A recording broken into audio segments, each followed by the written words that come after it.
यहाँ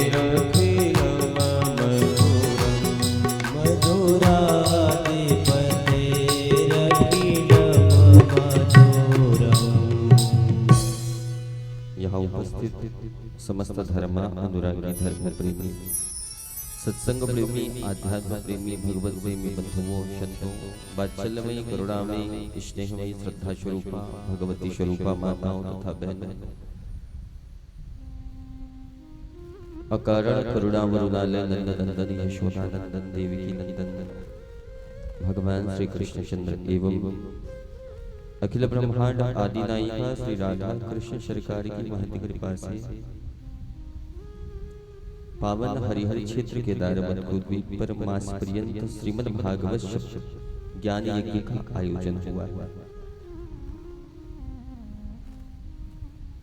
कथा के आयोजन करता संत श्री राम रूपदास जी महात्यागी एवं आसपास के समस्त ग्रामवासी जनता जनार्दन की महती उत्कंठा से यह परम पावनी अमृतमय नैसर्गिकमय कथा का आयोजन पुरुषोत्तम मास के इस पावन पवित्र मास पर शिवनाथ गंगा के तट पर यह कथा आयोजित हुई है। आइए आप और हम मिलकर के इस अमृतमय नैसर्गिकमय कथा का रसपान करें। प्रिय गोविंद के प्यारे रसिक जनों, यह परम पावनी कथा नैमिषारण्य के पावन तीर्थ क्षेत्र पर सौनकादिक 88,000 ऋषियों को श्री सूत जी महाराज भागवत की कथा श्रवण करा रहे हैं। और यही परम पावनी कथा गंगा के तट पर बटक छाया पर विराजमान परम भागवत श्री सुखदेव जी स्वामी राजर्षि परीक्षित को इस कथा का आस्वादन करा रहे हैं, जिन कथा को आप और हम मिलकर के इस पावन प्रांगण में श्रवण करने हेतु गायन करने हेतु उपस्थित हुए। आइए आज की कथा में मिलकर के प्रवेश करें। आज कथा का 23वां दिन है।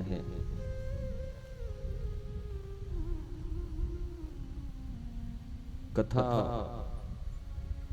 नित्य प्रति नवीन होते चली जा रही है।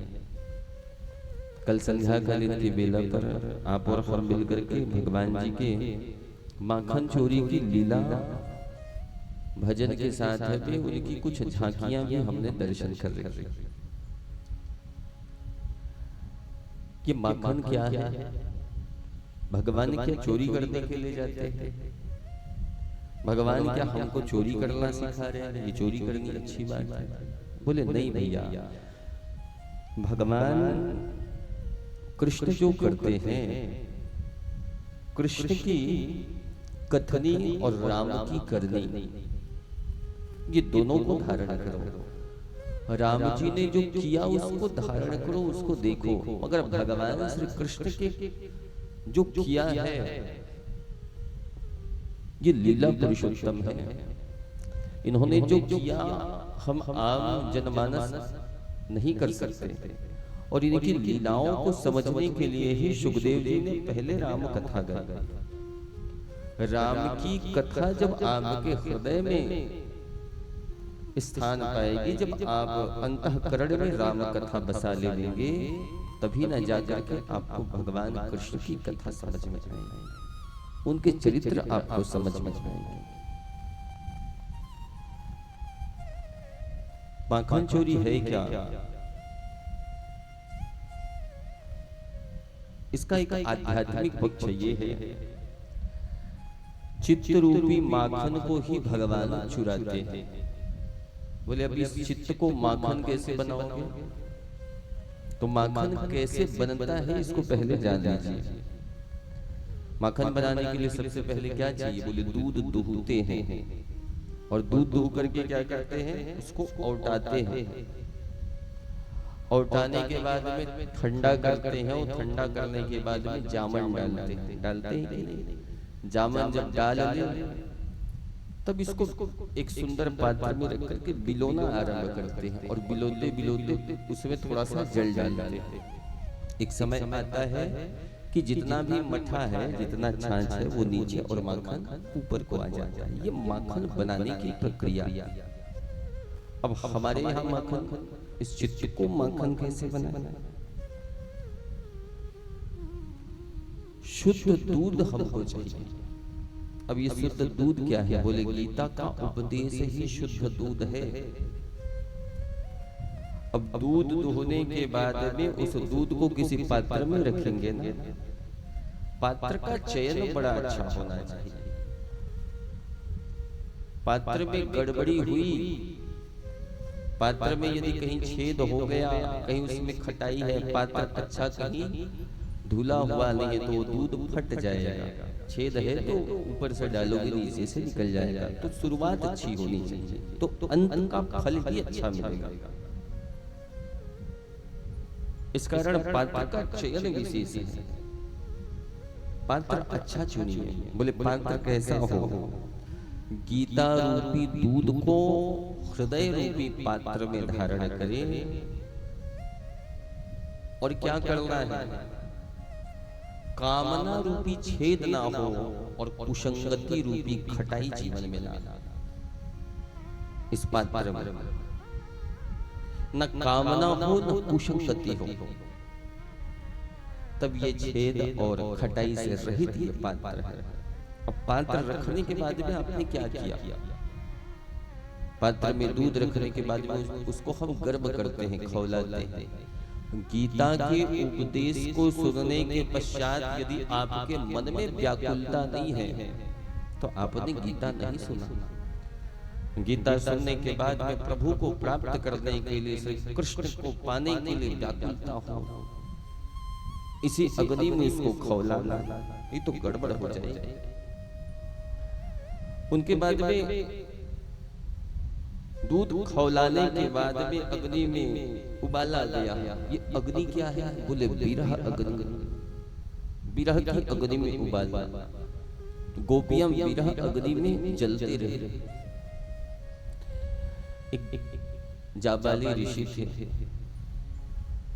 निर्गुण ब्रह्म को मानने वाले। इन्होंने ऐसी सिद्धि प्राप्त कर ली कि जो अंतिम सिद्धि है ब्रह्म विद्या, उनको प्राप्त कर रखी। एक दिन जाबाली जी गए पर्वत की चोटी पर। उन्होंने देखा कि एक युवती ध्यान मग्न है। बोले देवी आप कौन? बोले ऋषिवर मैं ब्रह्म विद्या हूँ। बोले आपका नाम? नहीं, आपने मुझको ही सिद्ध किया है, मैं वही ब्रह्म विद्या। बोले ब्रह्म विद्या को फिर और किसी चीज को पाने की आवश्यकता? मैं गोपी बनना चाहती हूँ, मैं कृष्ण को पाकर के उनसे बिछुड़ना चाहती हूँ, मैं विरह अग्नि में जलना चाहती हूँ। बोले ये क्या बात हुई? कृष्ण जब मिले, मिलने के बाद में जब बिछुड़े, तो बिछड़ने के बाद में जो पाने की लालसा हो जाती है, ये विरह प्रेम प्रकट करती है।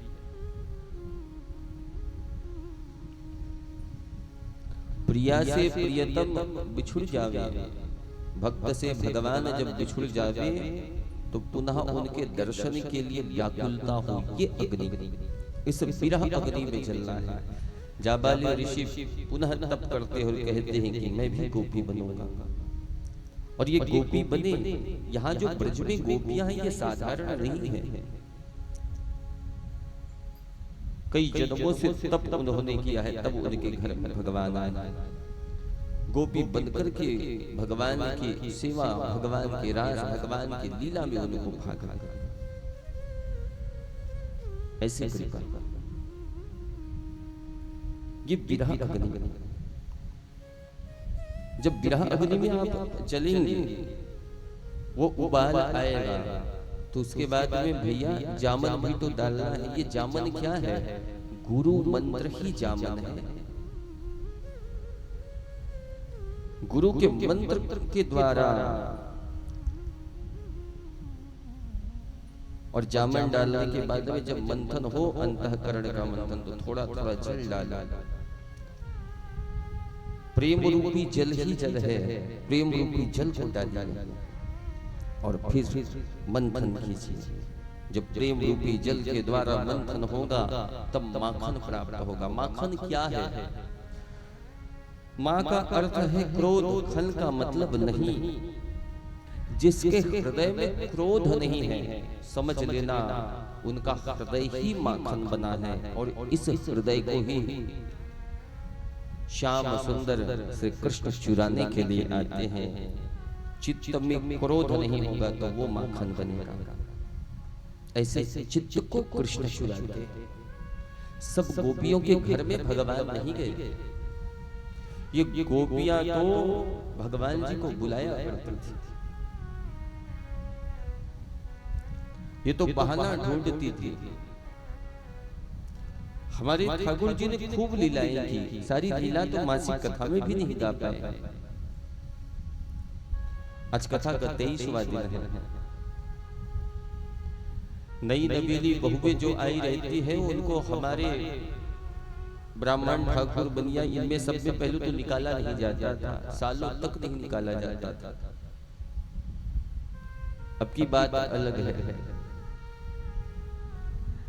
अब ब्रज में तो और पूछो मत, 2-3 साल तक नहीं निकाला जाता था। ये जो नई नवेली बहुएं आई हैं उनको मालूम है कि श्याम सुंदर सुंदर सुंदर लीलाएं करते हैं, दर्शन को ललाई। ये जानबूझ के अपने घर के मटकियों को फोड़ देती है। सासू माँ आई, बोले माँ जी देखती, अरे ये मटकी किसने फोड़ा? बोले वो आए थे नंद के लाला, उन्होंने फोड़ दी। बोले अभी छोटी सी मटकी के लिए थोड़ी ना मैं जाकर के जसोदा को उलाहना दूं। कैसे उलाहना दे सकते? एक काम करो, तुम ही जाकर के जसोदा के पास में शिकायत करना। अब ये बहुओं को शिकायत करने के लिए अवसर मिल गया। अरे शिकायत एक बहाना है, ये मटकी तोड़ती है और नाम ले लेती है श्याम सुंदर का। इसी बहाने तो श्याम सुंदर का दर्शन हो जाए, कृष्ण का दर्शन हो जाए। ये आतुरता। एक दिन कन्हैया खेल रहे थे मैया, और खेलते खेलते इनके एक सखा है श्री दामा कहने लगे कि भैया अब तो हमारा खेल हो गया पूरा। बोले क्यों? द्विरागमन का समय आ गया है, तुम्हारी बहू लाने के लिए जा रहा हूं। बोले बहू ये क्या होती है? बोले बहू मतलब जैसे नंद बाबा और यशोदा मैया है ना, तो हमारी भी लुगाई है, अपनी लुगाई लेने के लिए जा रहे हैं। अच्छा, तो तुम्हारी उस लुगाई को भाभी जी को मैं देख सकता हूँ ना? क्यों नहीं देखोगे भैया, वो तुम्हारी अपनी है। ये जिन गोपी को लाने के लिए जा रहे थे वो जब आई तो बोले देख मैं तेरा सखा हूँ, सबसे पहले मैं ही देखूंगा भाभी जी का चेहरा। बोले ठीक है भाई, तू ही देखेगा। ये जो गोपी को डोली में ला रहे थे तो इनकी मैया ने कह रखा था कि देख वहां जाएगी तो नंद का एक छोरा है, किसी स्थिति में अपना चेहरा मत दिखाना, उसको देख मत लेना, देख लेगी तो बावरी हो जाएगी। अब एक बार यदि कहीं बावरी होगी तो इसके बिना रह नहीं पाएगी। पता नहीं कौन सा जादू कर देता है। डोली आई, बीच में रोकते हैं और श्याम सुंदर गए। बोले ओ मेरी भाभी तनिक अपना चेहरा दिखा, घूंघट तो खोल। बोले नाना तू वही है ना श्याम सुंदर? मैया ने कहा है कि किसी स्थिति में अपना चेहरा मत दिखाना। मैं नहीं दिखाने वाली। बोले सोच ले, एक बार और बोलूंगा फिर तुम तरस जाओगी, मैं अपना दर्शन नहीं देने वाला। बोले रहे तुम्हारी जैसे कई आए कही जाए तू जादू करता है तो ना करता है, नहीं दिखाने वाली अपने चेहरा। दिन बीते, महीने बीते और बार बार इनके कानों में बोले आज श्याम सुंदर ने हमारी मटकी फोड़ दी, आज श्याम सुंदर हमारे घर आकर के माखन चोरी कर गए। अरे आज श्याम सुंदर हमारी गौशाला में आए थे, आज नंद का छोरा हमारे साथ खेल रहे थे। नंद श्याम का श्याम कनुआ। इतना सुनते सुनते भैया ये गोपी भी कहने लगी कि अब उसका दर्शन हो जाए। ये व्याकुल होने लगी कि मैं भी दर्शन कर लूं, और दर्शन होता ही नहीं। ये तरस गई है, नयन तरस गए हैं। आज जाकर के कहे कि श्याम सुंदर अब तो दर्शन दे दो। कहे मैं दर्शन दूंगा, उसके बाद तू बावरी हो जाएगी, तुझको और कुछ दिखेगा ही नहीं। वो गोपी जाती है और जाकर के जैसे श्याम सुंदर का दर्शन हुआ, दर्शन होने के बाद दर्शन तो होता है। और श्याम सुंदर कृष्ण कन्हैया जब वहां से गए तो इनके दोनों नेत्र की ज्योति चली गई। बोले अब तो व्याकुल हो गई हूँ, बोले एक बार उस छवि का और दर्शन हो जाए, इस बार कलयुग में आना मीराबाई बनकर, और उस समय अब तुम मुझे नहीं पा सकोगी, इसके लिए युग तक प्रतीक्षा करनी होगी। और यही गोपी मीराबाई बनकर के आती है। लाल तेरे लाल को जित देखो तितला, लाल देखन में गई मैं भी हो गई लाल। ऐसे बहुत से भगवान ने माखन चोरी की लीला, बहुत सी लीलाएं करते। मैया उलाहना देते हुए गोपियों से परेशान हो गई। एक दिन तो गोपियां इनको रंगे हाथ पकड़ कर खिला लेती है। मैया ने उखल में बांध दिया। ओखली समझ गए ना, जिसमें पहले मसाला कूटे जाते थे, उन ओखली में बांधना चाहती, रस्सी लेती और घुमाती, गांठ मारना चाहती, बोले 2 अंगुल कम पड़ जाए। फिर रस्सी लाती, फिर जोड़ती, फिर घुमाती, फिर जोड़ने का प्रयास करती, 2 अंगुल कम ही पड़ जाए। ऐसा करते करते घर की सारी रस्सियां कम हो गई। बोले तू बंधता क्यों नहीं है लाला? मैया आज तक मुझको बांधने वाले कोई नहीं होता। मैं अहम और ममता से नहीं बांधा जा सकता। यही वो 2 अंगुल है, अहम और ममता। भगवान जी को अहम और ममता से बांधा नहीं जा सकता। भगवान को बांधना है प्यारे तो प्रेम से बांधा जाएगा। प्रेम फूटा और यशोदा मैया ने लाला को बांध दिया। मैया काम में जाती है, ओखली को खींचते हुए कन्हैया आगे बढ़े। यमुनार्जुन के 2 वृक्ष हैं, उन दोनों वृक्ष के बीच में वो ओखली फंसी, आगे बढ़े और दोनों वृक्ष गिर गए। वहां से 2 पुरुष प्रकट होते हैं, नल कुबर और मणिग्रीव। ये कुबेर के पुत्र हैं भैया। बाप दादाओं ने कहीं खूब पैसा कमा दिया है तो या तो बेटे अच्छे होंगे, बहुत अच्छे होंगे, या तो बहुत खराब होंगे। आपको पता है हम जो थोड़ा बहुत कमाते हैं छोटे छोटे चीजों से, बच्चों का बोले वो एक बार बोले और हम उनका शौक पूरा करने में लगे रहते हैं। बोले पापा ये चाहिए, तुरंत ला करके दो। बेटे ने बोला है, बिटिया ने बोला है। और ये जितने भी हाई क्लास के लोग रहते हैं वो बोले एक बार में नहीं, संघर्ष करो, मेहनत करो, एक टारगेट करो। इनको ट्रैवल कराया जाता है, इनको नौकरियां करवाई जाती है। आप देखना वैश्य परिवार में सेठ बनिया मरवाड़ी जितने भी लोग हैं, वो कोई भी जब कोई व्यापार कोई धंधा करते हैं तो धंधा करने से पहले उनको बोला जाता है कि जा फलाने जगह तू काम कर। मैंने अपने आंखों में देखा, जैन मरवाड़ी हमारे यहाँ रहते थे, मद्रास चेन्नई से उनके भांजे आकर के एक छोटे से किराने की दुकान में काम करते थे। और जब वो काम कर रहे हैं तो ऐसा काम करवाएंगे, बोले भांजा है, ऐसा नहीं, भांजा है तो भांजा अपनी जगह में, लेबर कहीं नहीं आए हैं तो तुमको दिहाड़ी नहीं करना होगा। कि देखो व्यापार कैसे होता है, बात कैसे किया जाता है, डील कैसे पक्की होती है, एक निचले व्यक्ति से लेकर। जब तुम निचले व्यक्ति के साथ में भी अपना संबंध जोड़ोगे,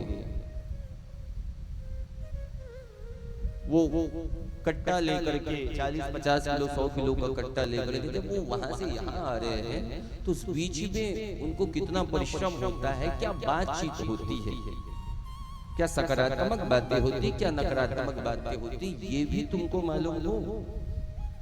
व्यापार करना ये नहीं, आजकल के नौजवान बोले खोल लिए 4-5 लाख बाप ने दे दिया है, जाकर के खोल दिए मोबाइल की दुकान, इसका दुकान, और कुछ समय के बाद में फिर डिप्रेशन में आ रहे हैं, धंधा चल ही नहीं रहा। अरे तुमने पहले सीखा नहीं धंधा करना। व्यापार खोल करके बैठने से नहीं होगा, पहले सीखना होगा, पहले आप सीखिए। आजकल तो फास्ट फूड का जमाना है भाई साहब, 2 मिनट में मैगी चाहिए, 2 मिनट में सारा चीज चाहिए। 3 घंटे की कथा नहीं सुनना है, बोले 30 सेकंड का रील चाहिए, काट करके रील निकाल करके डाल। पहले जब हमारी कथा लाइव चलती थी लोग बैठ कर बहुत देखते थे कथा, बोले नहीं अब तो रीली स्क्रॉल चल रहा है। और ये भी ऐसा बीमारी है, एक बार चालू हो गया फिर रात तक खत्म। और 5G हो जाए तो पूछो, अनलिमिटेड डाटा, अनलिमिटेड। ये जियो वाले भी क्या गेम खेल करके चले गए। पहले सबको फ्री बांटा, वोडाफोन, वो क्या कहता है, वोडाफोन, रिलायंस, आइडिया, सब ढब। सबको पहले आदत लगाओ, समय बढ़े फिर खूब रेट बढ़ा रहा। कहते कि एक समय ऐसा आएगा इंटरनेट क्रैश हो जाएगा। मैं बोले वो समय की प्रतीक्षा में, क्रैश ही हो जाएगा। डाटा अच्छे से निकाल के सीडी कैसेट बना के रख, और फिर कहानी हुई इतना बड़ टेप, और टेप में कैसेट डाल, टक बटन दबा और चला गाना। रील फंस के निकाल, पेन में चक्री घुमा और रील निकल के तो कूद कूद के लगा। पहले ऑटोमेटिक तावा आवे, बड़े बड़े तावा चलत लगा दे, सुनत रहा।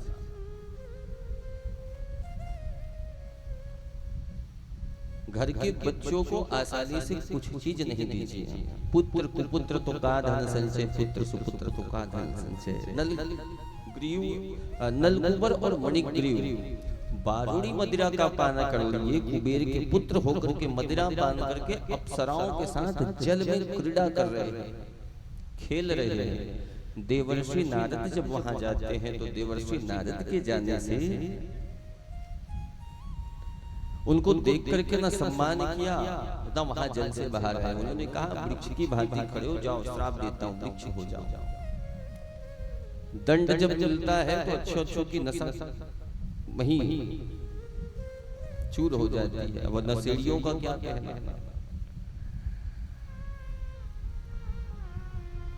विनती करते हैं कि हमारा उद्धार क्यों होगा। बोले भगवान का स्मरण करते रहो, भगवान आएंगे तुम्हारी ऊपर कृपा करेंगे। और कृपा हुई भी है। तो ये दोनों के दोनों भगवान की स्तुति करते हैं। कैसी स्तुति हो रही है। वाणी गुणानुकथने श्रवणो कथाया हस्तौ च कर्मसु मनस्तौ पादयोर्न स्मृत्यां शिरस्तव निवास जगत् प्रणामे दृष्टिं सतां दर्शनेस्तु भवत्तनूना। तो प्रभु ये हमारी जो बाड़ी है ना, ये सदा आपका गुणगान करे। ये जो हमारे कान है सदा आपकी कथा को सुनने के लिए ललायित है। ये नेत्र, दोनों नेत्र आपके दर्शन को ललायित हो। ये जो पांव है, ये पांव क्या बोले आपके दर्शन के लिए, तीर्थ जाने के लिए ललायित हो प्रभु। मन सदा आपका चिंतन करे। सिर जो है सदा आपके चरण कमलों के रज को पाने के लिए ललायित हो। आंख बंद जब भी हो, आंख बंद हो तब भी आपका ध्यान, और आंख खुले तब भी आपका ध्यान। ऐसी सुंदर स्तुति होने की भगवान ने आशीर्वाद दिया। और ये अपने लोक को चले गए, अलकापुरी चले जाते। इस लीला को भगवान कार्तिक मास में करते हैं। और यही लीला जो है दामोदर लीला कहलाती है। और दामोदर भगवान का एक नाम होता है। बोलो दामोदर भगवान की। दामोदर, दाम मतलब होती है रस्सी, उदर मतलब पेट। तो पेट में रस्सी बांधने के कारण ये लीला दामोदर लीला कहलाई। श्याम सुंदर ऐसी लीलाएं कर रहे हैं। कार्तिक के मास में ये लीला करते हैं। वृंदावन में बहुत सा घटना घटित हो गया है। गोकुल में बहुत सा घटना घटित हो गया। उपनंदा आकर के नंदराय जी से कहते कि चलिए हमको अब यहाँ से गोकुल से वृंदावन को जाना होगा। वृंदावन कैसा है? वनं वृन्दावनं नाम वस्तव्यं नवकाननं गोप गोपी गवां सेव्यं पुण्याद्रि तृणविरुधं। 9 वनों का समूह ही वृंदावन है भैया। भक्ता नाम समूहा वृंदावन नाम भक्त समूहा नाम वनम, ऐसा वृंदावन है। यहाँ भक्त सर्वत्र नृत्य करते हैं, सदा भक्तों का निवास होता है, ऐसा वृंदावन। ये ब्रज 84 कोस को साधारण भूमि मत समझ लेना। किशोरी जी की इच्छा पूर्ति के लिए ही श्री कृष्ण ने ब्रज 84 कोस मंडल गोलोक धाम से लाकर के पृथ्वी पर स्थापित किया। कौन दो भूमियां जो है वो पृथ्वी की नहीं है, एक है वृंदावन और दूसरी उसी दिन बताया था काशी। ये दोनों भूमि पृथ्वी का अंश नहीं है। प्रलय आदि काल में यहाँ कोई भी प्रभाव नहीं होता। ऐसी पवित्र भूमि है श्रीधाम वृंदावन। अच्छा, वृंदावन कौन कौन होके आ गए हो? कौन कौन गए हो वृंदावन यहाँ बैठे हुए? हाँ, वो एक माता जी और बाबा भी गए। और इतनी ऐसे करके अटेंडेंस ले रहे हैं, जम करके हाथ खड़ी कीजिए।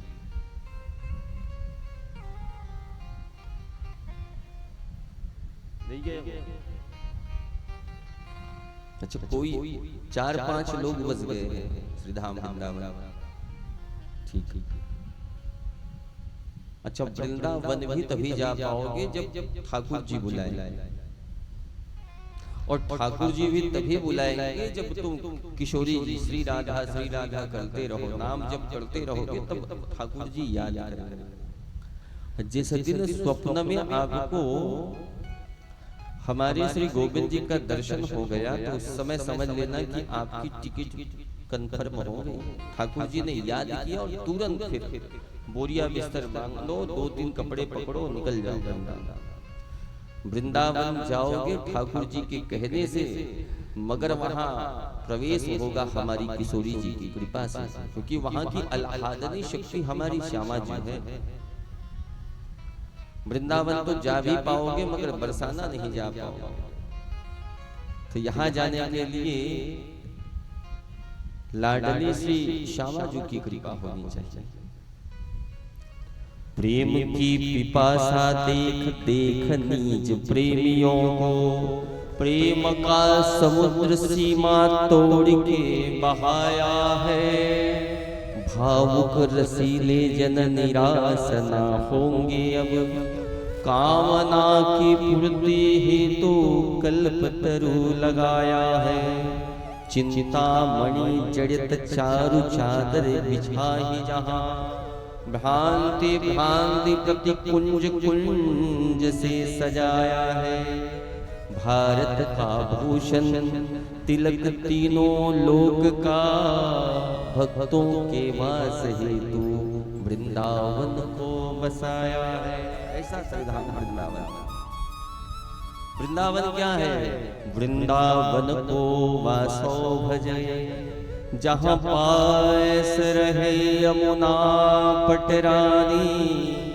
जो जन नाह के ध्यान करे, वैकुंठ मिले तिनको रजधानी। चारों वेद बखान करे, और संत मुनि गुनी जन जाने। यमुना यमदूत नटारती है, भवतारती श्री राधिका रानी। ऐसा श्रीधाम वृंदावन।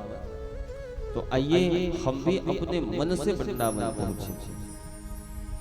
वृंदावन जाने के लिए आज नंदराय जी ने कहा कि ठीक है, चलो सब के सब गोकुल से अब वृंदावन की ओर प्रस्थान कर रहे हैं।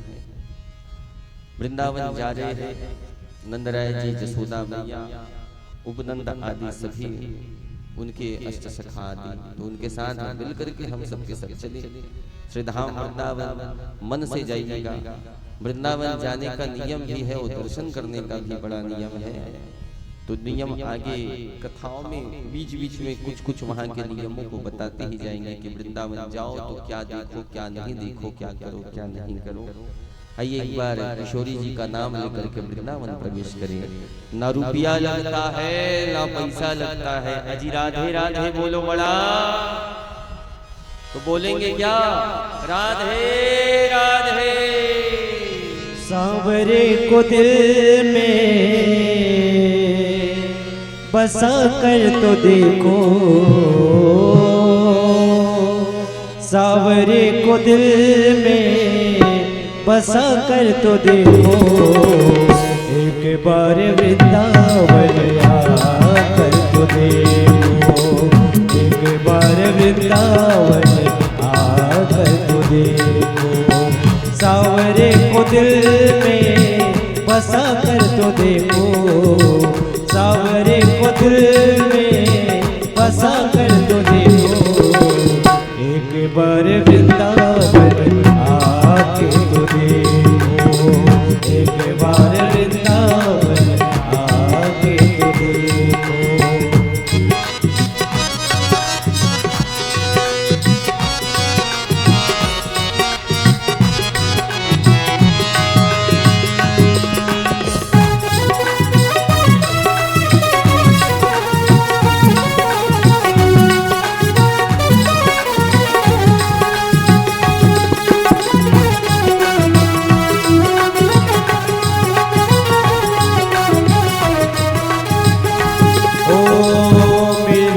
जैसे गिरधर को पाया, मीरा ने जैसे गिरधर को पाया, प्याला जहर का अमृत बनाया, प्याला जहर का अमृत बनाया, मीरा के जैसे मिटा कर तो देखो, मीरा सी हस्ती मिटा कर तो देखो, एक बार वृंदावन आके तो देखो, एक बार वृंदावन आके तो देखो, सांवरे को दिल में बसा कर तो देखो, सांवरे को दिल में बिठा कर तो देखो, एक बार वृंदावन आके तो देखो, एक बार वृंदावन आके तो देखो।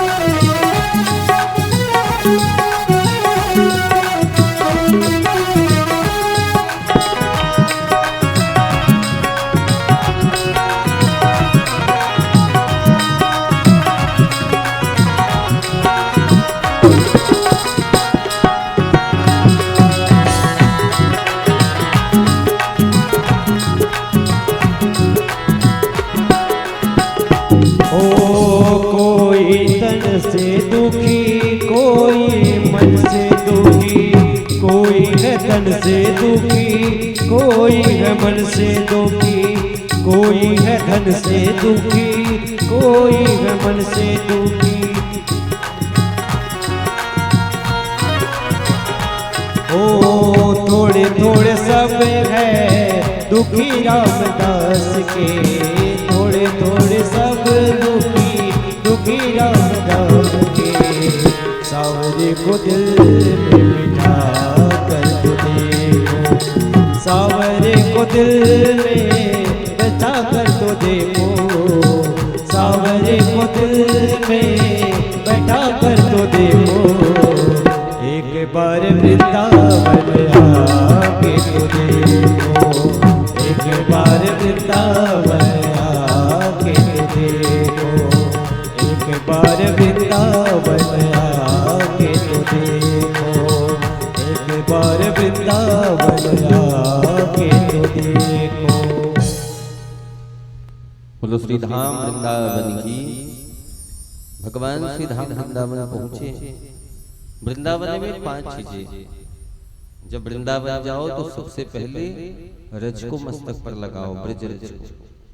और ब्रज रज को मस्तक पे लगाने के बाद में क्या करो दूसरा?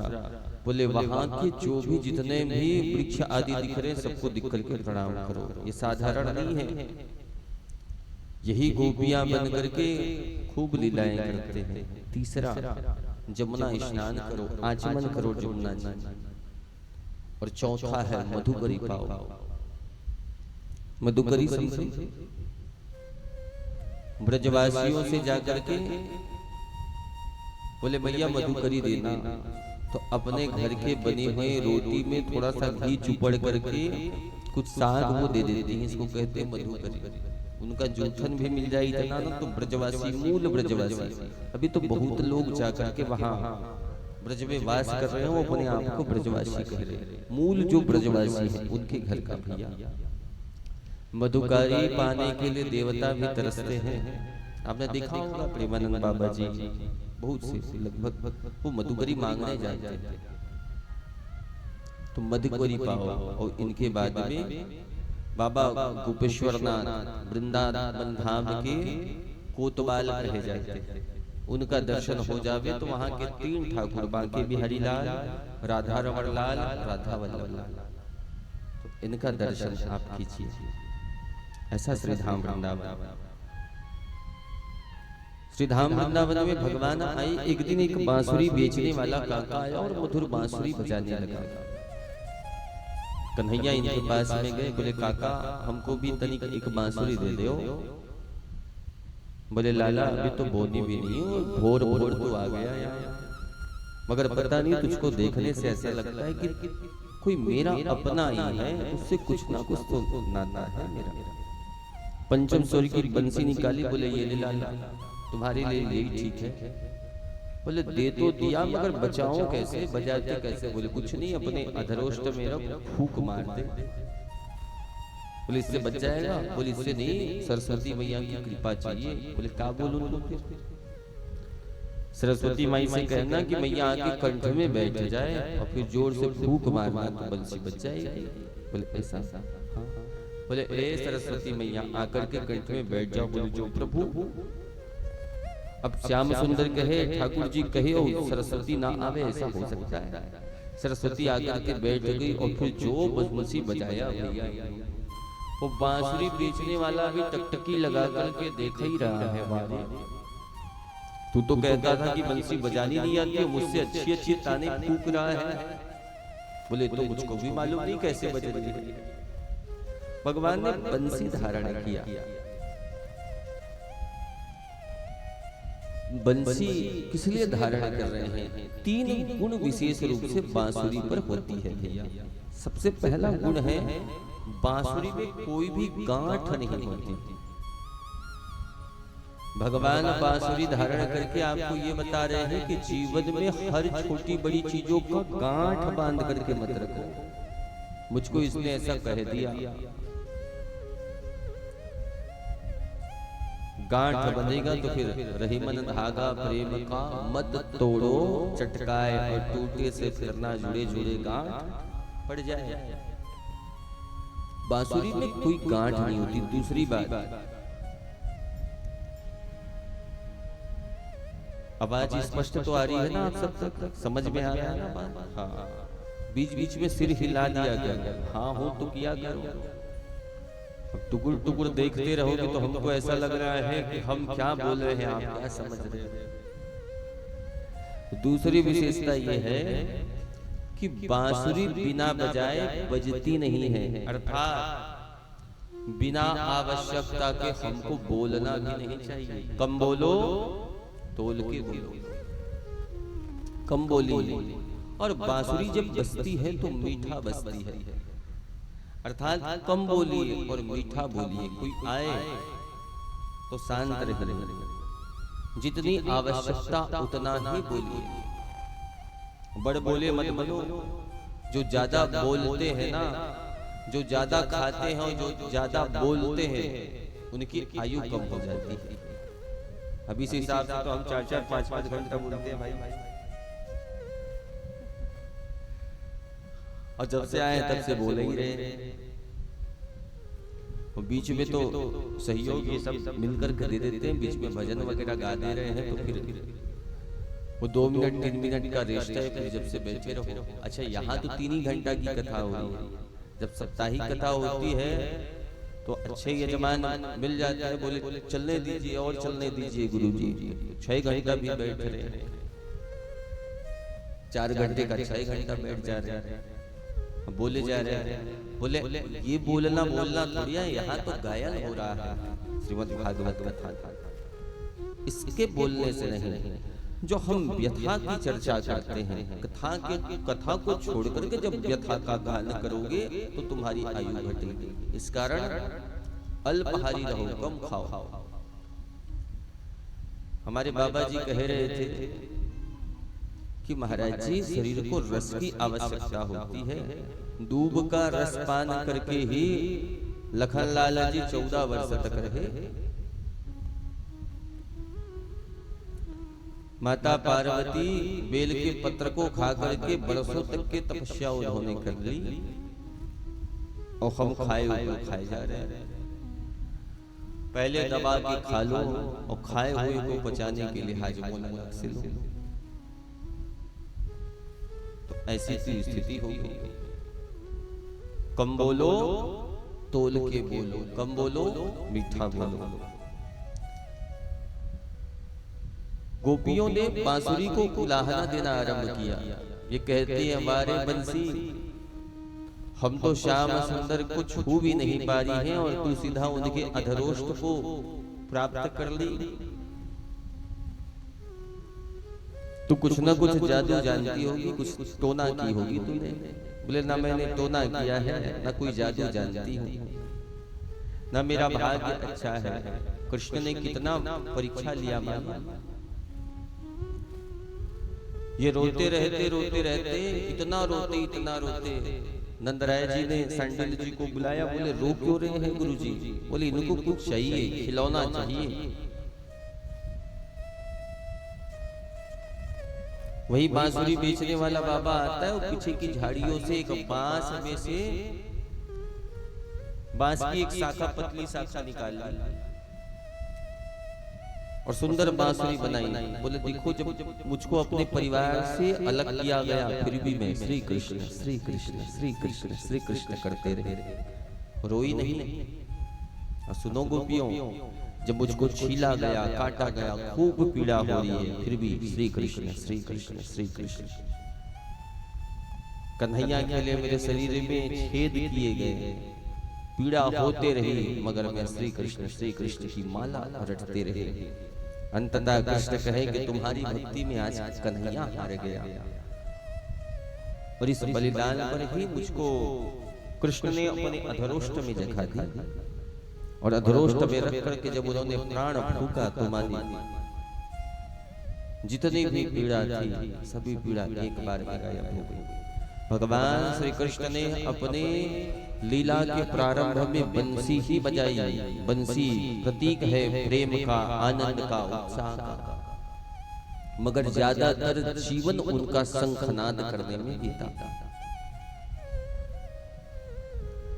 प्रेम, जहां बंसी प्रेम दर्शाता है, उत्साह और आनंद को दर्शाता है, वहीं शंख एक उद्घोष है, एक ललकार है अन्याय और अत्याचार के खिलाफ। भगवान कहते हैं कि अपने जीवन में सुख की बंसी अवश्य ही बजाइए। सुख की बंसी बजाने में कोई तकलीफ नहीं है, कोई दिक्कत नहीं है, मगर जीवन में जब अधर्म आ जाए तो अधर्म को प्रशय ना दीजिए। उस अधर्म के विपरीत, उसके विरोध में आपको शंखनाद करना होगा। अहिंसा परमो धर्म, धर्म हिंसा तथैव च। अहिंसा परम धर्म है, मगर धर्म के लिए यदि कहीं हिंसा करनी पड़े तो उठाइए। आपने हमारे जितने भी देवी देवता हैं, सभी देवी देवताओं के हाथ में शास्त्र भी देखा होगा, और शास्त्र के साथ में शस्त्र भी देखा होगा। रघुनाथ जी ने सब छोड़ा वनवास जाने के लिए, मगर अपने कंधे का धनुष नहीं त्यागा, तरकस बाण नहीं त्यागे। गजानन स्वामी जहां बुद्धि के दाता हैं, फिर भी उनके हाथ में पास है यमपास।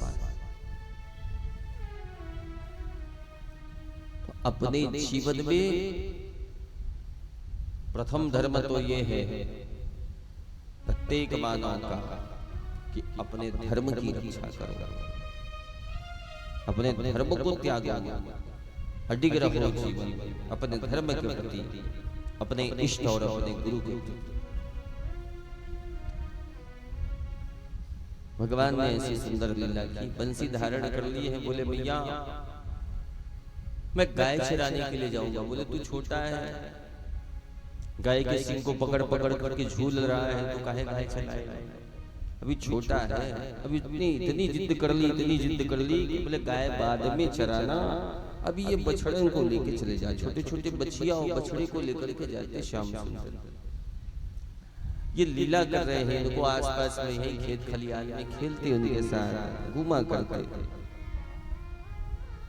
वत्सासुर का नामक दैत्य आ गया, बछड़ा बन करके, बछड़ा का रूप लेकर के आता है। 3 वर्ष की भगवान की आयु है, मुझका मारा और उनका उद्धार कर दिया। छोटे छोटे गैया के साथ जब ये बंसी बजाते जाते तो खूब आनंद आता था।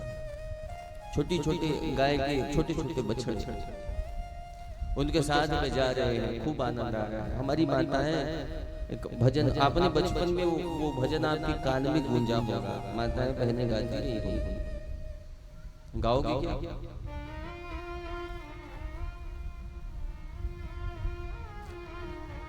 चलिए गा लेते हैं।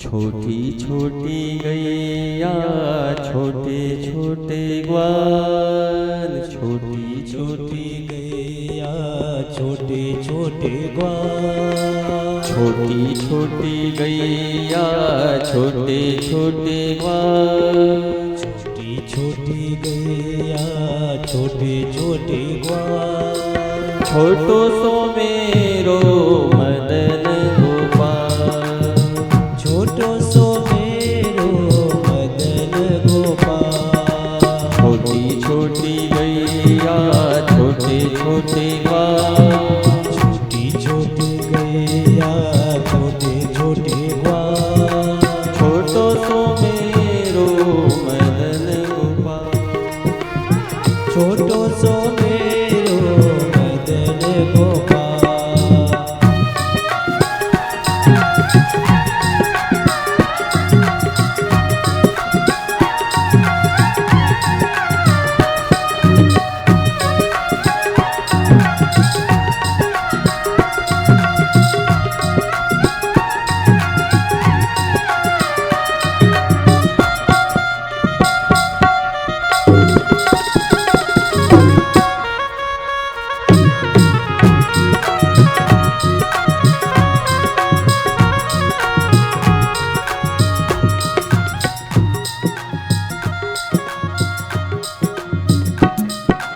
आगे आगे गैया पीछे पीछे ग्वाल, आगे आगे गैया पीछे पीछे ग्वाल, गैया पीछे पीछे ग्वाल, आगे आगे गैया पीछे पीछे ग्वाल, आगे आगे गैया पीछे पीछे ग्वाल, बीच में मेरो मदन गोपाल, बीच में मेरो मदन गोपाल, छोटी छोटी गैया छोटे छोटे ग्वाल, छोटी छोटी गैया छोटे छोटे ग्वाल, छोटी छोटी गैया छोटे छोटे ग्वाल, छोटी छोटी गैया छोटे छोटे ग्वाल, छोटो सो मेरो मदन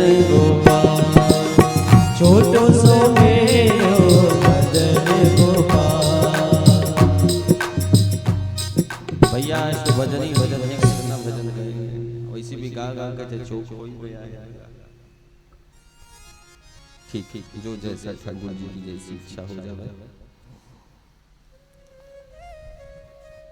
वृंदावन बिहारी लाल की जय। थोड़ा सा आवाज बढ़ा दो भाई।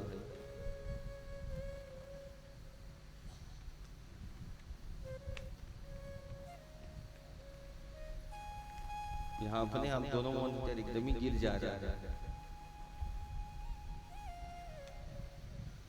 आगे भगवान बकासुर का उद्धार करते हैं। बगुला का रूप है, दंभ लेकर के ये बकासुर आया। भगवान ने उनके दोनों मुंह खोल करके उनका वध कर दिया। हयग्रीव का पुत्र उत्कर्ष था। देवल ऋषि के नहीं, जानजलि मुनि के आश्रम में गया और वहां संध्या वंदन जब कर रहे थे तो ये मछली खाया करता था। भगवान जी ने मना किया, ऋषिवर ने मना किया, मना करने पर भी नहीं माने तो बोले श्राप दे दिया, जा बगुला। भगवान ने इनका उद्धार किया। कंस सोचने लगा अब क्या करूं, क्या समझ में नहीं आ रहा है। बोले इसको इतना ताकत क्या में कहां से मिल रहा है। किसी ने कहा कि ये जो है ना नित्य प्रति जब से इसका जन्म हुआ है तो बरसाने से किशोरी जी का दर्शन कर रखा है। ये बरसाने वाली जो किशोरी जी है ना, वृषभानु की जो कन्या है राजकुमारी, उनका बल है और उनके पास तो हम नहीं जा सकते। कंस का मैं स्वयं जाकर के उस शक्ति का वध करके आऊंगा। अब अष्टसखियां खड़ी हुई थी। कंस जैसे आया, कंस को पहचान लिए सबने। अष्टसखियां ललिता, विशाखा, इंदुलेखा, चित्रा, सुदेवी, ये सब बांध करके लेकर के चले गए। बोले ये बुरी दृष्टि बरसाने पे डाल रहे थे। श्री जी ने साड़ी पहना करके गोबर उठवाया है कंस को 1 साल तक। बोले गोबर उठा। और दूसरी बात, कभी बरसाने में नजर उठा करके देखियो मत। वो कन्हैया है जो छोड़ दे रहे हैं, श्याम सुंदर है, यहाँ नजर उठा करके देखोगे तो आजीवन गोबर उठवाएंगे तुमसे। कंस कहने लगा अरे बाप रे, इतनी बड़ी शक्ति, इसका माया ही नहीं चल रहा है। कंस वहां से आता है, एक अघासुर नामक है। कंसानुशिष्टः सह बकी बका अनुजः। बकी और बक का छोटा भाई। बकी कौन? बोले पूतना, बकासुर। पूतना और बकासुर के छोटे भाई हैं, इसका नाम है अघासुर। अघ अर्थात पाप। जहां अविद्या रूपी पूतना और दंभ रूपी बकासुर होगा, वहां पाप का आना स्वाभाविक है। ये शंखासुर का पुत्र अघासुर था। एक बार अष्टावक्र जी को देख करके बोले ये ऋषि कैसे टेढ़े मेढ़े करके चलते हैं। बोले वारे मुझको टेढ़ा मेढ़ा कहता है, जा अजगर बन के तू गिर जा पृथ्वी पर। ये वही अघासुर विशाल शरीर को लेकर के मुख खोल करके बैठा हुआ है। कन्हैया आज अपने सखाओं को कह करके रखें कि भैया हम सबके सब आज पिकनिक मनाने के लिए चलेंगे। एक दिन गए पुलीन मझारा, निज निज भोजन सबन उतारा।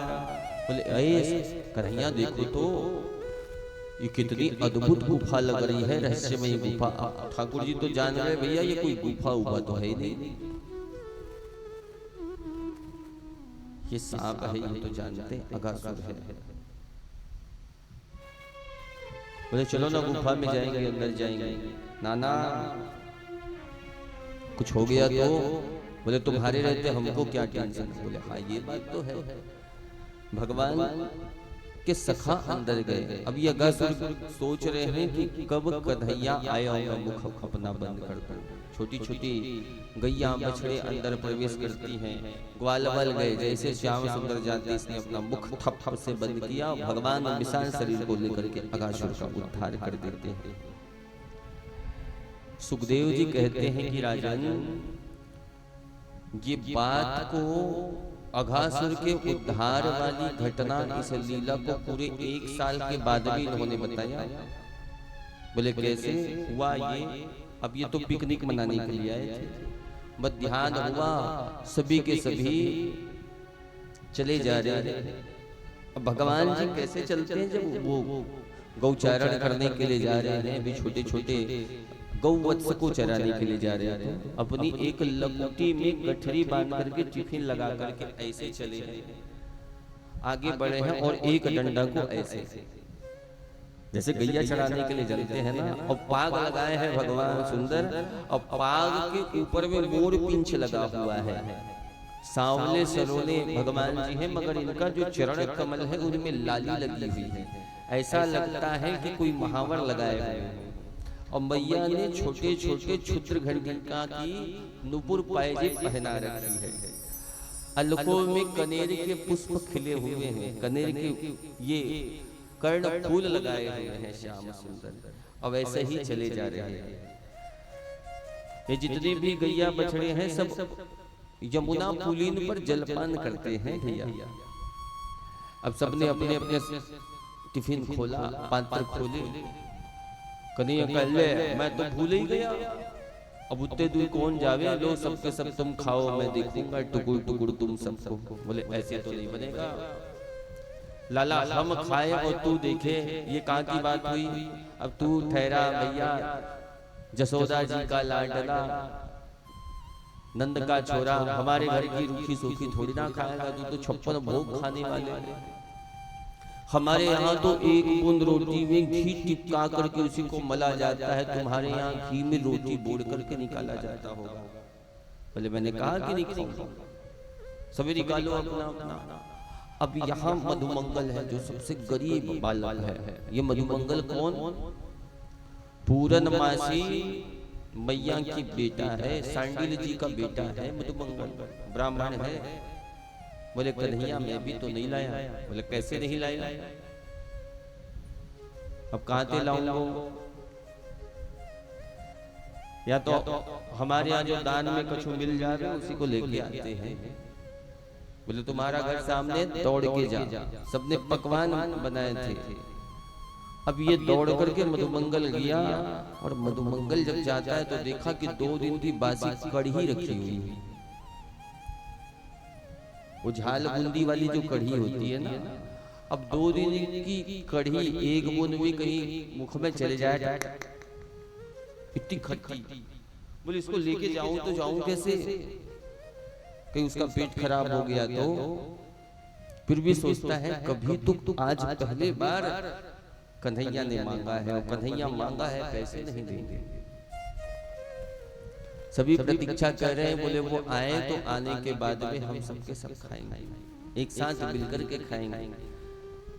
लाला अपने सखाओं के साथ रोज पाते हैं, आसपास में जितने भी इनके अष्ट सखा है सभी घेर के बैठे रहते हैं, जैसे अष्टदल कमल हो, और कमल के बीच का जो पराग है वो कृष्ण है, और इनके अष्ट सखा श्याम सुंदर के अष्ट सखा और किशोरी जी की अष्ट सखिया बीच में। अब मानो रोटी को लेकर के करपात्री बन करके भगवान खाते ऐसे। अब ये थोड़ी तनिक अचार दे दे, तेरे घर की साग दे दे, सबको यहीं पालो, तू भी खा, तू भी चाट ले, तू भी खा ले, ऐसे खिलाते हैं श्याम सुंदर। आज तक के भगवान ने सबको खिलाया, आज खाने के लिए बैठे हैं। आज तक सबको दिया, आज मांगने के लिए बैठे हैं। तो वो मधुमंगल कैसे नहीं जाता भैया।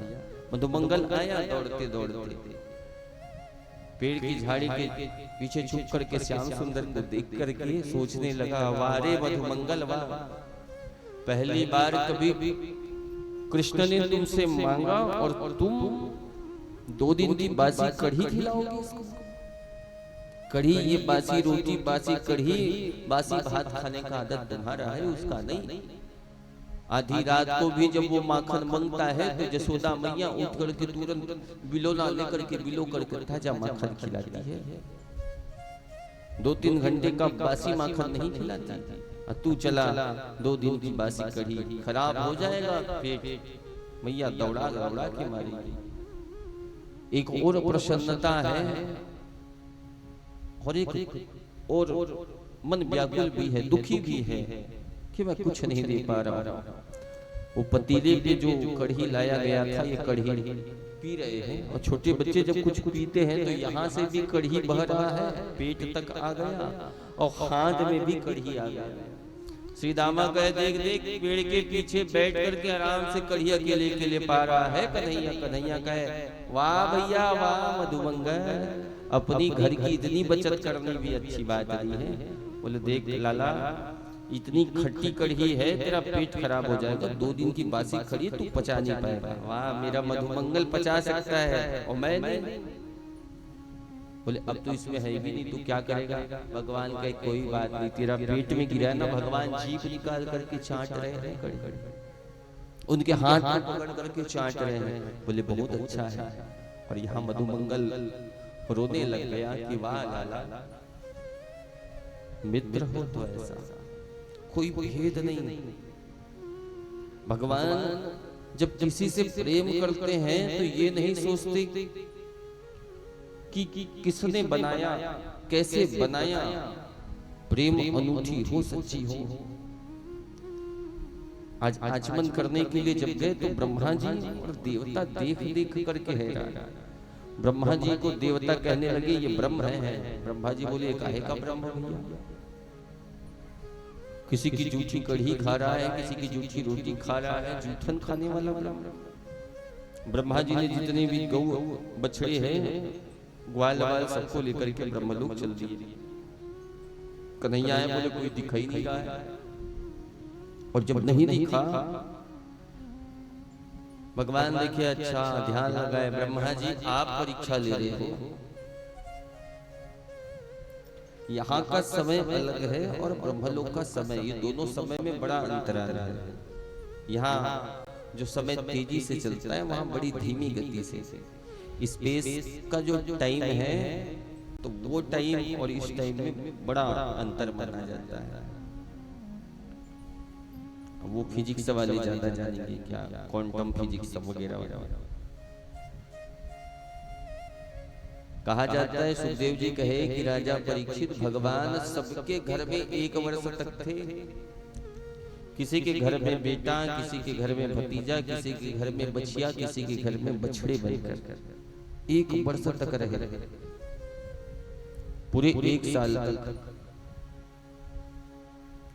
किसी को भेद पता ही नहीं चला। ब्रह्मा जी आए और देखते हैं कि चलो वो क्या कर रहे हैं, अब ये देखा जाए। आकर के देखे तो 1 साल बीत गया था और जिन बच्चों को ये अपने ब्रह्मलोक में रखे थे, वही बच्चे सब अपने अपने घर में खेल रहे हैं, डोल रहे हैं। ब्रह्मा जी यहाँ आए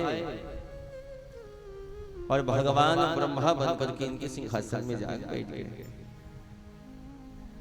अब जो ओरिजिनल वाले ब्रह्मा जी ये सोच रहे, अरे बाप रे, इतना रूप तो मैं ब्रह्मा भी नहीं ले सकता, इतना रूप तो केवल नारायण ही ले सकते हैं। अब यहाँ हमारे ठाकुर जी ब्रह्मा बन गए। द्वारपाल को कहने लगा, यहाँ बोले एक बिचौलिया ब्रह्मा घूम रहा है, वो जैसे अंदर आए तो बाहर ही धक्का देके निकाल देना। मेरे जैसे ही दिखता है, मेरे जैसे ही बोलता है, कितना भी शपथ दिला ले, वो डुप्लीकेट में ओरिजिनल। हम ओरिजिनल वाले आए। द्वारपालों ने रोक दिया, बोले कहाँ चले भाई साहब, पागल हो गए हो क्या? अपने स्वामी को कैसे रोकते हो? जानते हैं तू बिचौलिया कहीं का, इतना मारेंगे उठा उठा करके, पटक पटक करके। हमारे ब्रह्मा जी बैठे हैं अंदर में, ये समझ गए, अरे भैया वो नारायण भगवान है, भगवान ब्रह्म है, मैं ओरिजिनल ब्रह्म हूँ। रहने दे भाई, इतना नाटक मत कर। अंत में कहने लगा, मैं डुप्लीकेट ब्रह्मा हूँ, ओरिजिनल ब्रह्मा जी का दर्शन करा दे भाई एक बार। कह प्रभु 40 श्लोकों से इन्होंने स्तुति कर ली। भगवान कहते हैं कि ये जो हिसाब किताब है बाद में मैं बनाते रहूंगा। और सारे ग्वाल बालकों बछड़ों को लेकर के भगवान आए और ये आते ही अगासुर के वध की कथा बताते हैं। तो भगवान जी ने ऐसी ऐसी लीला की। धेनुकासुर का वध होता है, गधा का रूप लेकर के आया था ये धेनुकासुर। भगवान ने उनका भी उद्धार कर दिया। कन्हैया बोले, मैया बाबा दाऊ बड़े बड़े गाय को चराते हैं और मैं छोटे छोटे बछड़े बछिया को चढ़ाता हूँ। अब कुछ बढ़ गए हैं, बड़े हो गए हैं, 5 वर्ष और 2 माह के हो गए हैं। कितने? 5 वर्ष और 2 माह के। बोले अब मैं भी गौ चराने के लिए जाऊंगा। कि लाला पहले मुहूर्त निकालना दे श्री राजा।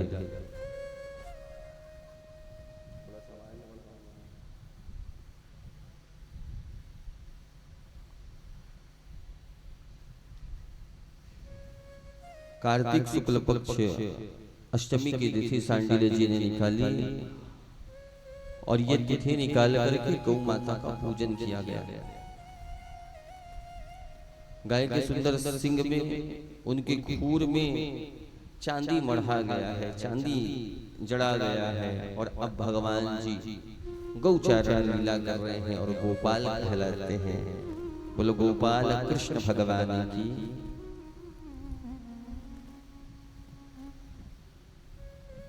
धेनुकासुर का भगवान ने वध किया, दौड़ा दौड़ा करके उनको मारा है, उनका उद्धार भगवान जी करते हैं। अब इसी बीच में नौका विहार की संक्षिप्त लीला हम कह देते हैं। फिर नौका विहार में आज जल्दी जाएंगे। तैयारी हो गई है कि नहीं हुई है? हो गई है ना? तो ये देखिएगा कोई उसमें हाथ वाथ ऐसा ना डाले और कुछ थोड़ा सा इत्र आदि गुलाब जल आदि डालेंगे, पुष्प आदि डाल करके फिर नौका विहार। अब साउंड सिस्टम तो नहीं जा सकता तो रिकॉर्डिंग यहीं से बजा देंगे। एक आध दो बार से कहीं बाहर निकल पाएंगे तो देखते हैं, और नहीं तो फिर यहीं से साउंड सिस्टम और वहाँ जो कीर्तन करते बन जाए। आज आरती हम बस आधा घंटा में कर लेंगे आरती, क्योंकि फिर वहाँ नौका विहार में भी तो समय देना है। तो ये नौका विहार के पहले एक छोटा सा कीर्तन कर लेते हैं, बड़े ध्यान से सुनिएगा तो नौका विहार का आनंद लगेगा। ठाकुर जी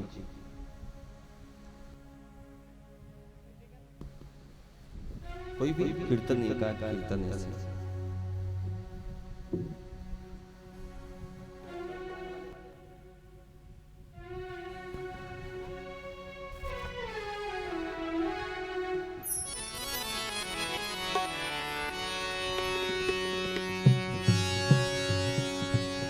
लागी लागी रे लगन हरि नाम की,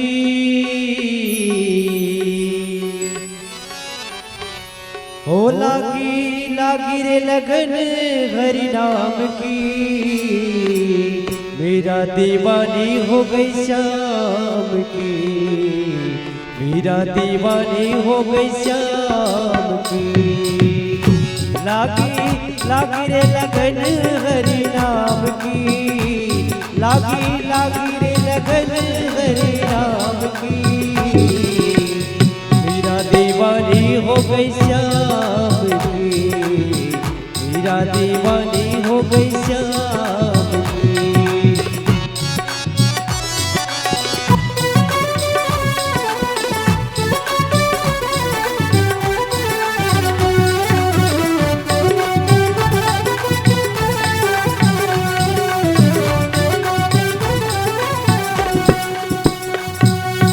मेरा को भाई ना महल चौबारे, मेरा को भाई ना महल चौबारे, मेरा को भाई ना महल चौबारे, मेरा को भाई ना महल चौबारे। बन गई दासी वृंदावन धाम की, बन गई दासी वृंदावन धाम की। मेरा दीवानी हो गई श्याम की, मेरा दीवानी हो गई श्याम की। लागी लागी रे लगन हरि नाम की, लागी लागी रे लगन हरि नाम की। मेरा दीवानी हो गई श्याम की, मेरा दीवानी हो गई श्याम की।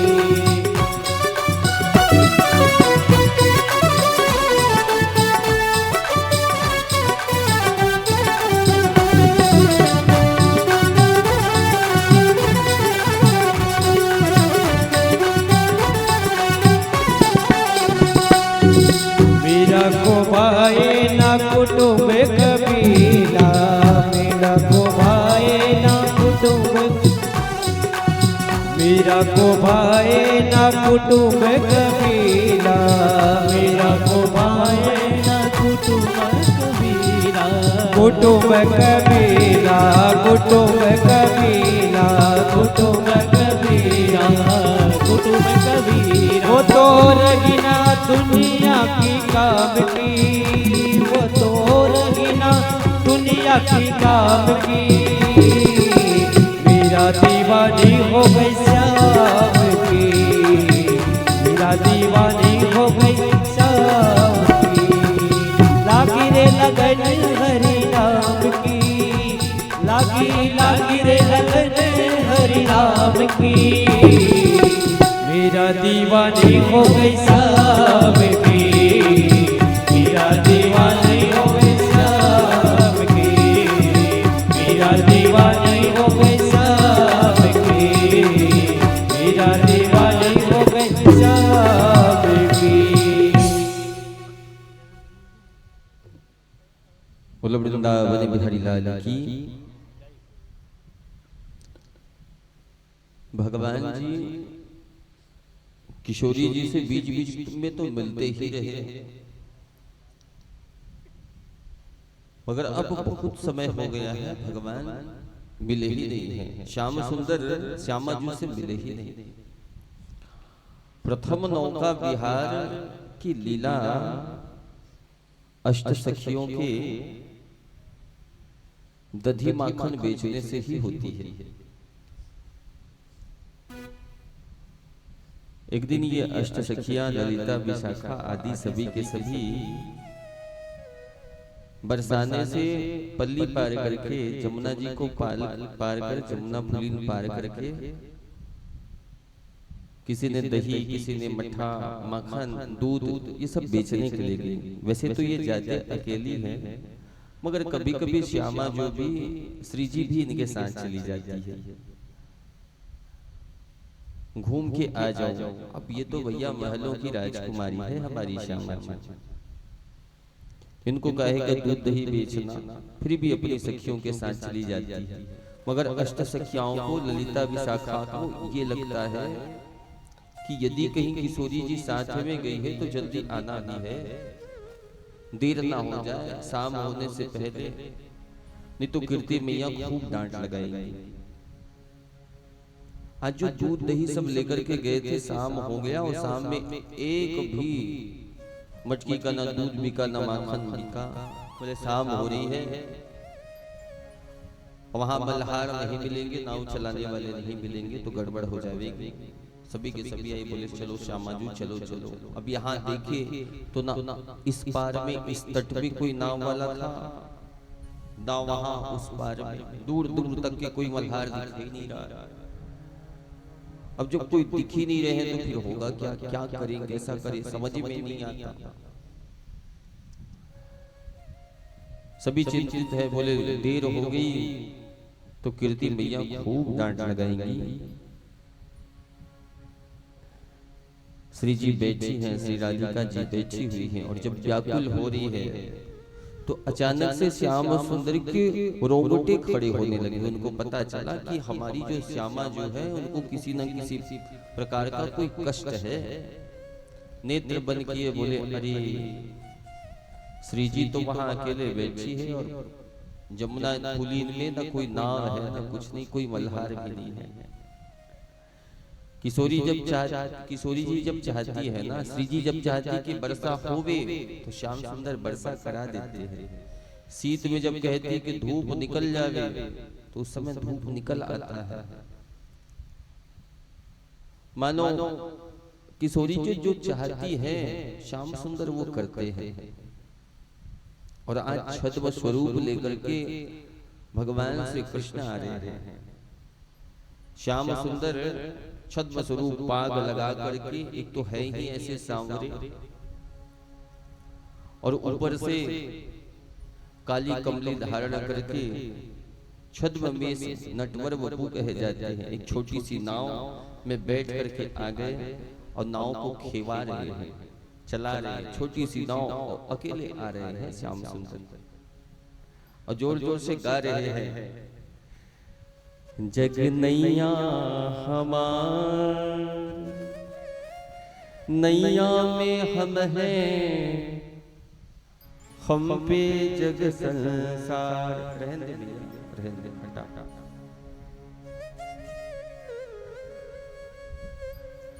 क्या है बोली, जग नैया हमारा, ये सारा जग हमारा है और नैया पे हम हैं।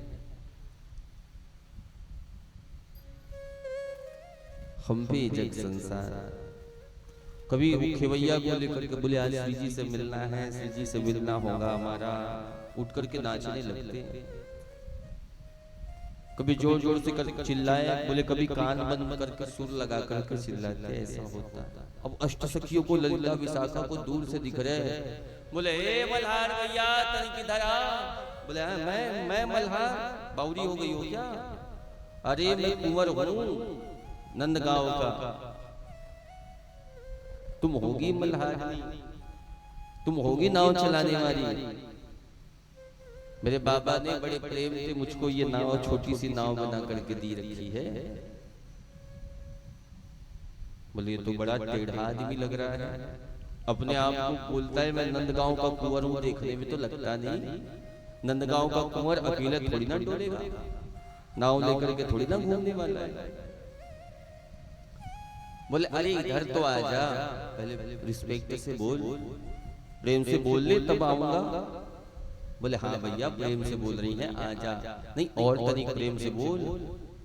बोले मैं कुंवर हूँ, नंद का छोरा हूँ। बोले दिखने में तो लगता नहीं है, फिर भी क्या जाए अपना काम तो हो जाए। अरे हाँ नंद के छोरे आ जा, नंद के सूत यशोदा के सूत आ जा। बोले हाँ क्या बात है बताओ। देख हमको पल्ली पार करा दे, समय हो रही है, किशोरी जी आ रही है। बोले किशोरी जी सुनकर के दोनों कान खड़े हो गए। बोले ओ भानु बाबा की लाडली श्यामा जो। बोले हाँ तो हाँ जल्दी ला जल्दी ला जल्दी ला, मैं बैठा करके उनको पल्ली पार कर। रुक जा, ठहर जा ठहर जा, हम 8 हो रहे, तुमको कुछ समझ में आता है? गोल मटोल इतनी मोटी मोटी और नेक सा मेरा नाव, छोटा सा मेरा नाव, तुम बैठोगी पूरा नाव अंदर धस जाएगा। नहीं नहीं सबको नहीं लेके जाने वाला, जाओ बुलाओ।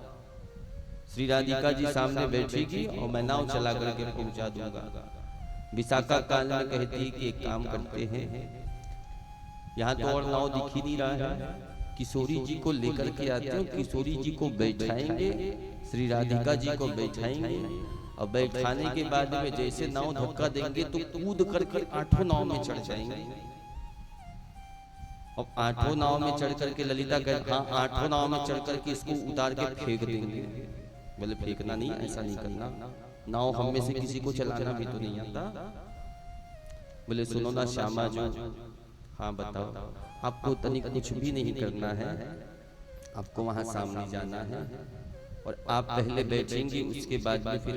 बोले सुन कहीं वो बावला सा कोई छोरा होगा तो नाव में बैठी और अरे आप चिंता मत करो, जैसे नाव चलने को होगी ना हम कूद करके चढ़ जाएंगे। अच्छा ठीक है। श्यामा जो सामने आई और जैसे सामने आ रही है, बोले इनको देख करके बड़ा शर्मा रहा है। बोले इसका चाल चलन ठीक नहीं लग रहा है, बार बार जैसे मैं कोई लगती हूँ ऐसे शर्मा रहा है, वो छिपा छिपा करके शर्मा रहा है बार बार। बोले इधर आ रहा। बोले हाँ अब तो। बोले ना ऐसे नहीं बैठाऊंगा, मेरे बाबा बड़े लाड से बड़े प्यार से ये नाव बनवाए हैं, पहले इनका पाँव धोऊंगा। बोले छूने का सोचना भी मत, मेरा नाव है और नाव में तो तभी बैठाऊंगा जब इनका पाँव पखार लूं। बोले श्यामा जो एक काम करो, आप पाँव पखार। तो कैसे बात करती हो ललिता, धूप की एक किरण भी कहीं किशोरी जी को छूती तो ये अष्ट सखियां आकर के घेर लेती कि श्रम न हो जावे किशोरी जी को। और आज कहती हो कि ये कोई अनजान सा छोरा आवे और आकर के इनको स्पर्श करे। बोले देखो पल्ली पाल जाना है, दिन ढलने को है, अब तो हमको जल्दी करना होगा। श्यामा जो बैठी है और जैसे वो बैठती है, बैठने के बाद में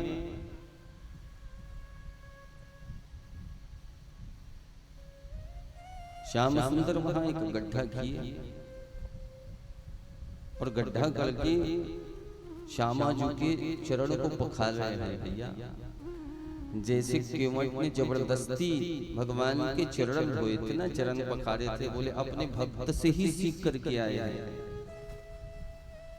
धन धन राधिका के चरण, सुभग शीतल अति ही कोमल।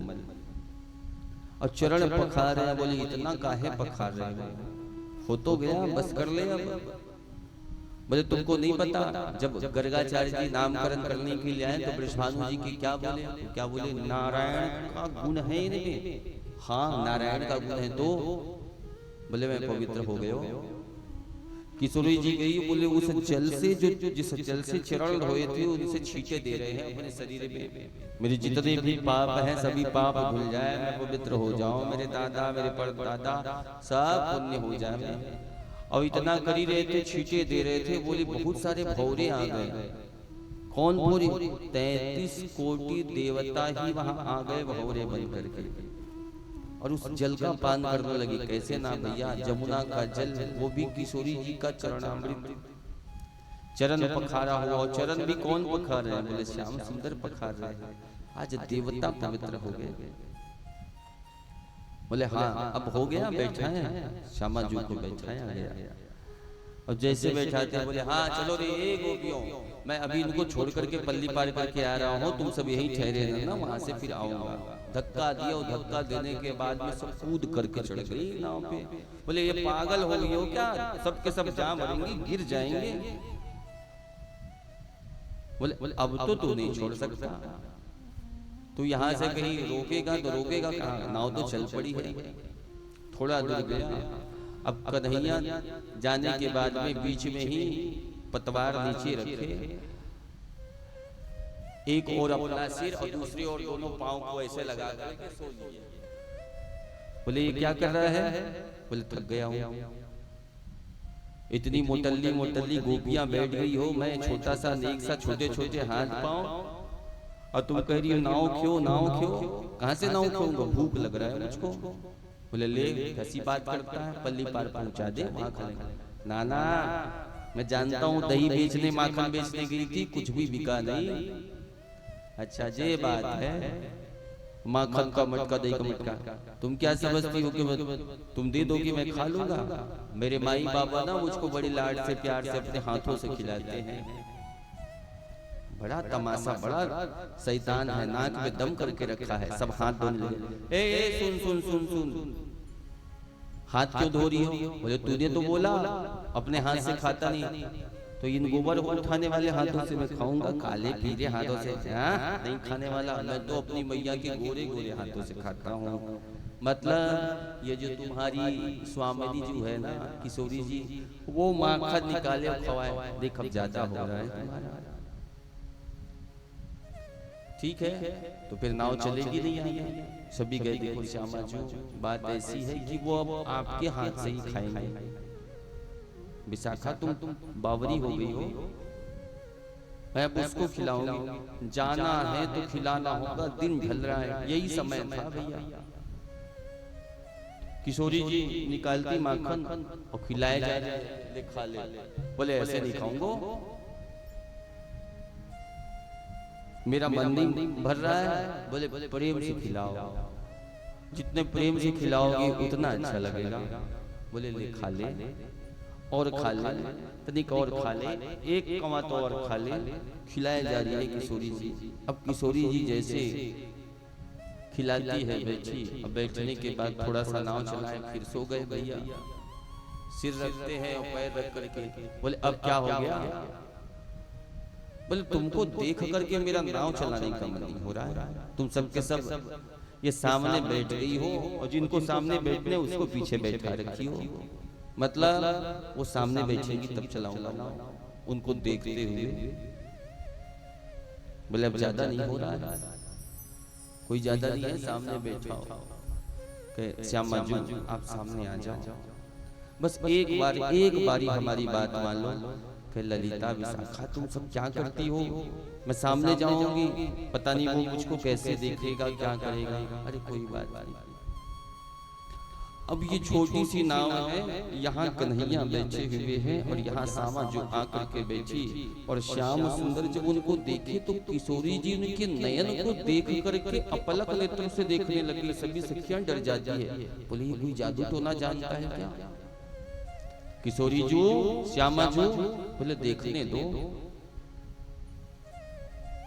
एक टक लगा करके दोनों एक दूसरे को देख रहे हैं, और श्यामा जी कहती हैं कि इनके नयन तो श्याम सुंदर के ही नयन है।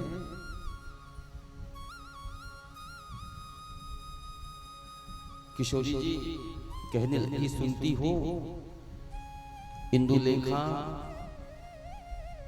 चित्रा, ललिता, विशाखा, ये मल्हार जो है ना, उनके नयन श्याम सुंदर से लग रहे हैं। बोले नाना ये श्याम सुंदर नहीं, पहचान नहीं पा रहे। भगवान जी ने छद्म वेश लाया है, वहां तो श्याम जमुना जी भी है और श्याम घटा भी छाई है, और ये श्याम सलोने श्याम रंग करके काली कमली पहन करके आ रहे हैं, छद्म वेश पहचान नहीं पा रहे। बोले नहीं नहीं, ये कोई बावला यहाँ घूम रहा है, डोल रहा है श्यामा जो। श्याम सुंदर नंद कुंवर यहाँ कहाँ आएंगे? ये नंद कुंवर नहीं, ये नंदलाल नहीं हो सकते। नाव थोड़ी तनी आगे बढ़ी, और आगे बढ़ने के बाद में फिर ये चुपचाप बैठ गए। बोले अब क्या हो गया? अब किस लिए नाव बंद कर दिए? बोले अब तो इतना परिश्रम हो गया, इतना परिश्रम हो गया है कि मैं जब तक के मंत्र किसी अच्छे कान में ना सुना, बाबा ने एक मंत्र दिया है, उस मंत्र को किसी के कान में नहीं सुनाऊंगा तब तक ये नाव चल ही नहीं सकती। बोले ले हमारे कान में है, जा अपना कान का मैल साफ करके पहले आ जा, मुझको सुना दे। तुम्हारे कान में नहीं सुनाने वाला तो ये तुम्हारी श्री जी के कान में सुनाऊंगा। अब इतना करीब आने का सोच रहा है, नहीं आना तो सोच लो। अब अंधेला तो सूरज तो ढल गया, अंधेला तो होगा ही होगा। अब कीर्ति मैया अब भानु बाबा डांटेंगे सो अलग। बोले श्यामा जो, बोले मैं अब नहीं जा रही, सोच लो तुम। बोले चले जाओ, कुछ नहीं होगा। और इधर उधर कुछ बातें करे ना तो देखे जाएगा, सीधा पांव पकड़ करके नदी में ही गिरा देना, जमुना जी में ही विसर्जन कर देना। बाकी जैसे भी तैरते तैरते पहुंच तो जाएंगी बाहर। किशोरी जी पास में बैठी है, और पास में जैसे बैठी कन्हैया अपने अधरोष्ट को किशोरी जी के कान में लेकर के जाते हैं। हे कृष्ण मनोहारिणी। इतना सुनते ही श्री राधिका जी, श्री जी कहने लगी, अरे ए सखियों, ये कोई और नहीं, ये श्याम सुंदर ही आ गए। बोले ये श्याम सुंदर है? बोले हाँ हमारे श्याम सुंदर है।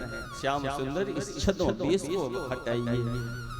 भगवान ने अपना पाग हटाया भैया, और श्याम सुंदर वहां प्रकट हो गए हैं। और जुगल सरकार साथ में अब पतवार लेकर के अष्टसखियों के साथ में नौका विहार कर रहे हैं। बोलो भक्तवत्सल भगवान की, जुगल सरकार की ऐसी बहुत सी लीलाएं हैं। ये लीला निकुंज की लीला, कुंज की लीलाएं हैं।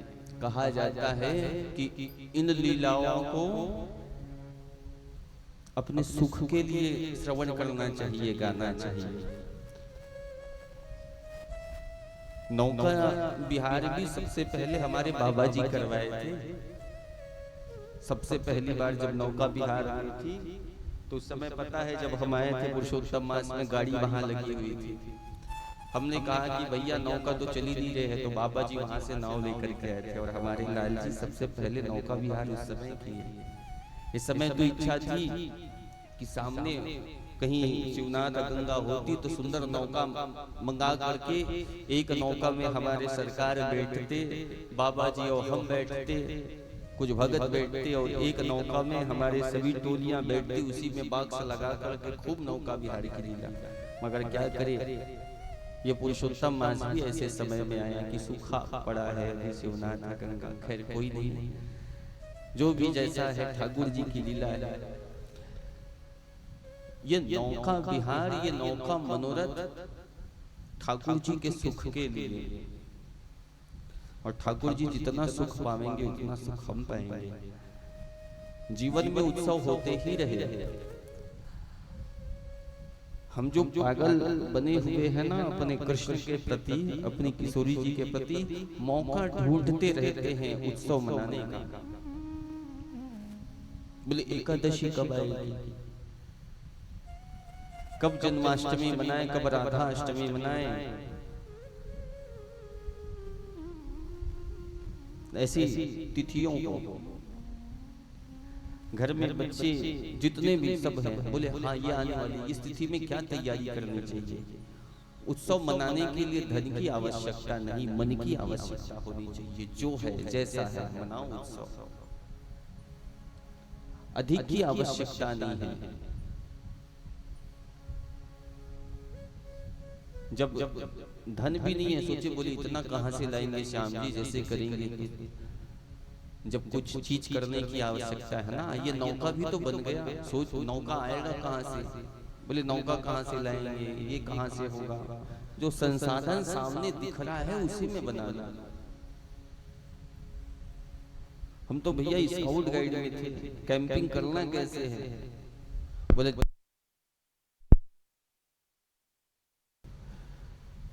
तो उत्सव मनाएंगे। आज अभी आरती करेंगे, छोटी आरती होगी, संक्षिप्त आरती होगी, फिर सभी भक्त जितने भी भक्त आए हैं साथ में हमारे लाल जी चलेंगे। लाल जी जाकर के नौका विहार की तैयारियां हो गई हैं। बाकी नौका के लिए सब सोचते रहते हैं, मगर आश्रम की दोनों तीनों बेटियों को हमने कह रखा था कि नौका बना करके रखना।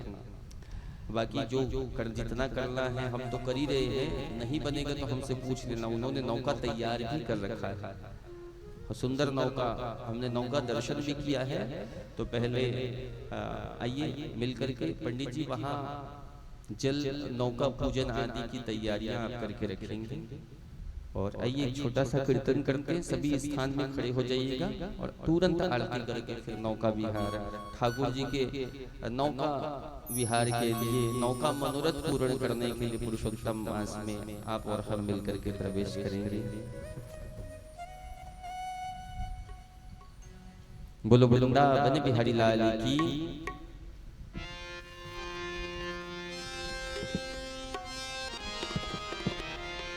श्याम रंग में रंग गई राधा, कृष्ण रंग में रंग गई राधा, भूली सुध बुध सारी राधा के मन में बस गए कुंज बिहारी। राधा के मन में बस गए श्याम बिहारी, राधा के मन में बस गए श्याम बिहारी। श्याम रंग में रंग गई राधा, कृष्ण रंग में रंग गई राधा, भूली सुध बुध सारी राधा के मन में बस गए श्याम मुरारी। राधा के मन में बस गए श्याम मुरारी।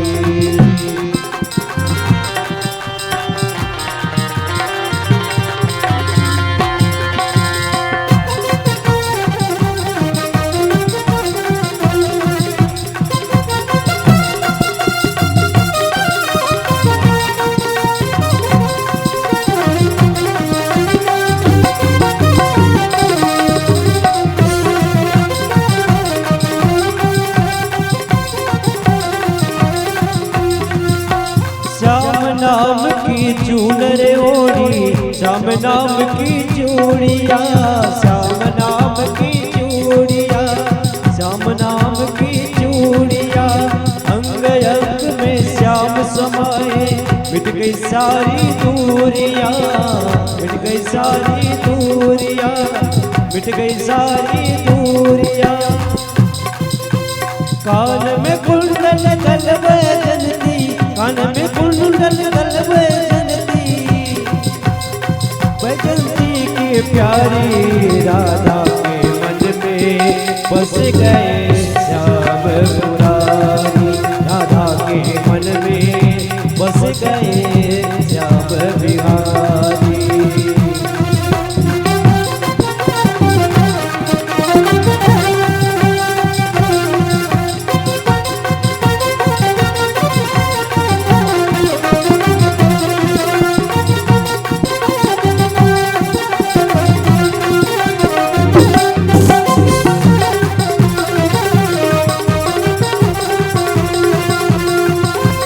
जब जब मुझको पुकारे मैं दौड़ आऊं जमुना किनारे, तू जब जब मुझको पुकारे मैं दौड़ आऊं जमुना किनारे।